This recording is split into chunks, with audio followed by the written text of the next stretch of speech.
સુરતના વરાછા વિસ્તારમાં રહેતા જાણીતા ઉદ્યોગપતિના ફ્લેટમાં ગત રાત્રે ચોરીની એક અજીબ ઘટના બની હતી। ચોર જ્યારે ઘરમાં ઘૂસ્યો ત્યારે તેને બિલકુલ અંદાજ ન હતો કે ઘરના ખૂણે ખૂણામાં છેક બેડરૂમ સુધી સીસીટીવી કેમેરા લગાવેલા છે।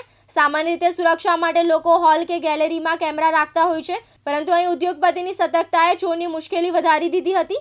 સીસીટીવી ફૂટેજમાં જોવા મળ્યું હતું કે ચોર જ્યારે બેડરૂમમાં પ્રવેશ્યો ત્યારે તે બિલકુલ ડર્યા વગર જાણે પોતાના જ મકાનમાં હોય તેમ આરામથી બેડ પર બેસી ગયો હતો।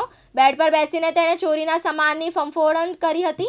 તેની આ તમામ હરકતો હાઈ ડેફિનેશન કેમેરામાં કેદ થઈ હતી, જે પાછળથી તેને પકડવા માટે મુખ્ય પુરાવો સાબિત થઈ હતો। ચોરીની ઘટનાને અંજામ આપતા પહેલા ચોરે એક ગંભીર ભૂલ કરી હતી। તેણે બેડરૂમમાં મૂકેલા ભગવાન શ્રી કૃષ્ણના સુંદર સ્કેચને ફાડી નાખ્યું હતું। કદાચ ચોરને એમ હશે કે ભગવાનની તસવીર હટાવી દેવાથી તે બચી જશે, પરંતુ તે ભૂલી ગયો કે ટેકનોલોજીના જમાનામાં કેમેરાની નજર તેની દરેક હિલચાલ નોંધી રહી છે। આ કૃત્ય તેના માટે નસીબના દરવાજે બંધ કરનારું સાબિત થયું। ચોરે ઘરમાંથી રોકડ અને અન્ય કિંમતી વસ્તુઓ સાથે એક મોબાઈલ ફોનની પણ ચોરી કરી હતી। આ તેની સૌથી મોટી ભૂલ હતી। સ્માર્ટફોન ચોરવું એ પોલીસ માટે લોકેશન ટ્રેક કરવાનું સૌથી સરળ સાધન બની જાય છે। વરાછા પોલીસે આ જ ટેકનોલોજીનો ઉપયોગ કરીને ચોરને ટ્રેક કરવાનું શરૂ કર્યું અને તેને છુપાઈ જવાની તક જ ન આપી। ઉદ્યોગપતિ કેરુ ખનીનના પરિવારે સવારે 8 વાગ્યે ચોરી થઈ હોવાની જાણ કરી હતી। તેમણે તાત્કાલિક વરાછા પોલીસનો સંપર્ક કર્યો। પોલીસે ઘટના સ્થળે પહોંચીને સીસીટીવી ફૂટેજ મેળવ્યા અને મોબાઈલ લોકેશનના આધારે તપાસ તેજ કરી। આશ્ચર્યની વાત એ છે કે સવારે 11 વાગ્યા સુધીમાં તો પોલીસે આરોપીને ઝડપી પાડીને જેલના સળિયા પાછળ ધકેલી દીધો હતો। પોલીસે આરોપી પાસેથી ચોરી કરાયેલા તમામ સામાન, જેમાં મોબાઈલ અને અન્ય કિંમતી વસ્તુઓ સામેલ હતી, તે જપ્ત કરી આશરે 1,40,000 રૂપિયાની કિંમતનો મુદ્દામાલ પોલીસે સુરક્ષિત રીતે પરત મેળવ્યો છે। આટલી ઝડપી કામગીરીના કારણે ઉદ્યોગપતિના પરિવારમાં રાહત અને પોલીસ પ્રત્યે વિશ્વાસ જોવા મળ્યો હતો।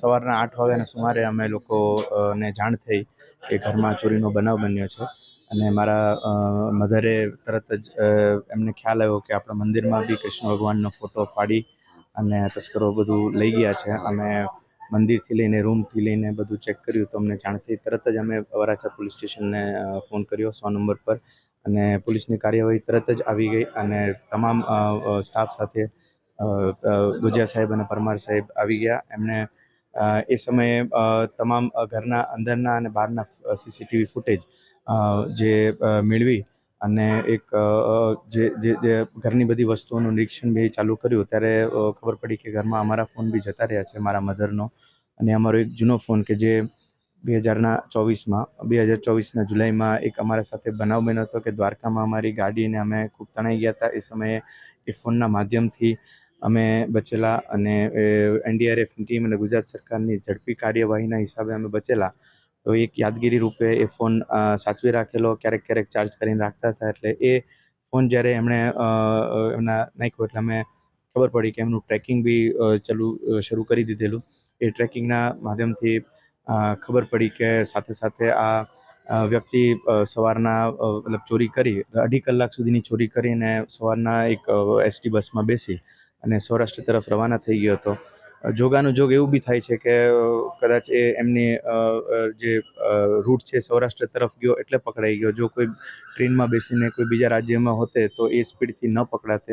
ગુજરાતમાં એ સૌરાષ્ટ્ર તરફ પહોંચતા પહેલાં જ કહેવાય ને કે ભગવાન દ્વારકાધીશ જેમનો એ ફોન જેમણે એમને બચાવ્યા હતા એ ફોન એ લઈ ગયો અને એ જ ટ્રેકિંગ કરીને અમને બતાવતો હતો। અહીંયા પોલીસ ડિપાર્ટમેન્ટ કમ્પ્લીટલી એમને લાઈવ દેખાતું હતું કે આ વ્યક્તિ ક્યાં ક્યાં જઈ રહ્યો છે અને એમની હરેક ચેકપોસ્ટ રાહ જોઈએ હતી અને છેલ્લે લગભગ ધોલેરા પહેલાં એમને તારાપુર અને વટાવણની આસપાસ એમને પકડી ઘરમાંથી નાનું મોટું પરચુરણ વસ્તુ મળી અને છોકરાઓની નાની મોટી જ્વેલરી, થોડું ઘણું સેવિંગ્સ, એમની પીગી બેંક, અમારી ઘડિયાળ, આ બધું મળીને એ બધી રકમ 14 લાખ આસપાસની ગયેલી છે।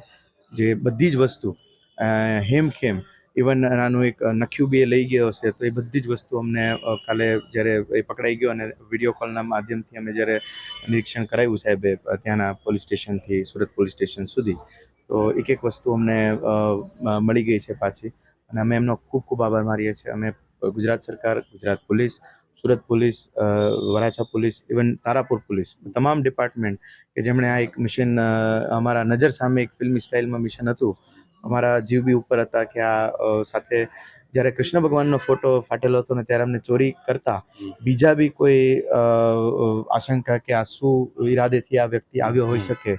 અને એક સદનસીબે કે અમારા દરવાજા અમે લોક કરીને સૂઈએ છીએ અને એના લીધે એ અંદર પ્રવેશી ન શક્યો, પણ જ્યાં જ્યાં ખુલ્લું હતું ત્યાં એમણે બધું જ નિરીક્ષણ કરી અને બધી વસ્તુઓ મેળવી લીધેલી. કાનાભાઈ મેર, દિવ્યાંગ ન્યૂઝ, સુરત.